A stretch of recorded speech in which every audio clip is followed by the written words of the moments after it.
Assalamualaikum warahmatullahi wabarakatuh. Hai, halo, hai. Anda sedang mendengarkan channel Kandakno Wong. Channel Kandakno Wong menitik beratkan pada audio, pada suara, dan bukan pada gambar atau videonya.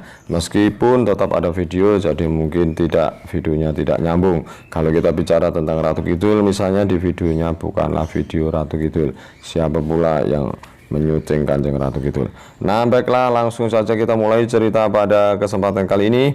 Ceritanya adalah tentang awal mula Senopati Ingaloko bertemu dengan Kanjeng Ratu Kidul.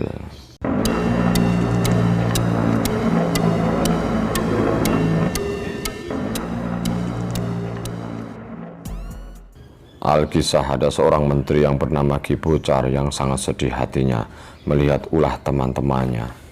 Di dalam batinnya ia membatin, bagaimana temanku ini? Semua sudah lupa daratan, kena bujuk rayu dan tipu daya oleh Senopati.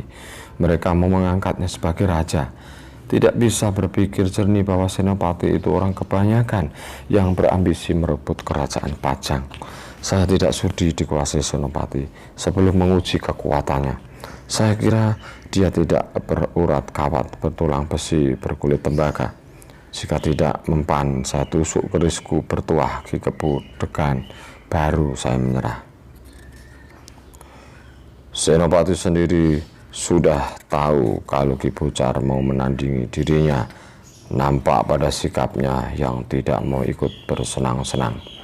Naluri Senopati mengatakan, si Bocar ini rupanya agak beda dengan para mantri yang lain, tidak suka dengan pesta pora, malah berniat menandingi aku, menganggap aku ini seperti si cebol yang mau menggapai langit.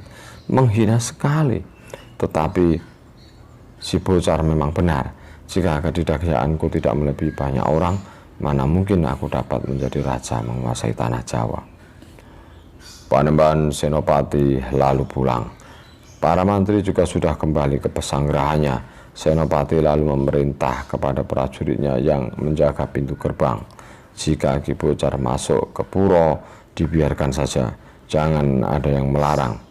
Setelah waktu malam, Ki Bocar sudah siaga berniat menculik Senopati. Kerisnya dicoba, mata keris diberi kapuk, lenyap. Ki Bocar masuk ke pura sendirian.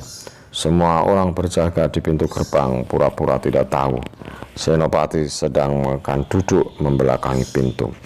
Ki Bocar segera menerjang, menikam. Senopati tidak bergeming, senjatanya tidak mempan. Senopati tidak menoleh, enak-enak saja makan. Ujung keris Ki Bocar sampai tumpul. Bocar kelelahan, lalu jatuh ke tanah bersedekap. Keris menancap ke tanah pula. Badannya lemas. Ki Bocar bersujud serta bertobat. Senopati menoleh seraya berkata, Kakang Bocar, saya ampuni kesalahanmu dan percayalah padaku. Ki Bocar lalu pulang. Kemudian pada waktu tengah malam, Senopati pergi dikawal 5 orang menuju Lipuro. Di situ ada batu besar halus, bagus warnanya. Senopati lalu tidur di atas batu itu. Di tempat lain, Ki Curumertani meski sudah dini hari belum ingin tidur, lalu pergi ke Puro Mataram. Ia berniat bertemu dengan Senopati. Setelah sampai di pintu gerbang, bertanya kepada para penjaga, Penjaga, apakah Senopati masih terjaga? Jawab penjaga, Ya Juru, setelah selesai pesta tadi siang, setelah mati tenggelam, berganti terang bulan, Panembahan lalu pergi. Entah kemana tujuannya, kami tidak tahu. Setelah mendengar jawaban penjaga pintu gerbang, lalu tahu kemana Senopati pergi, segera menyusur ke Lipuro.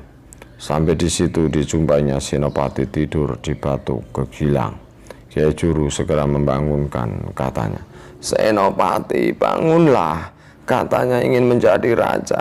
Kenapa tidur melulu?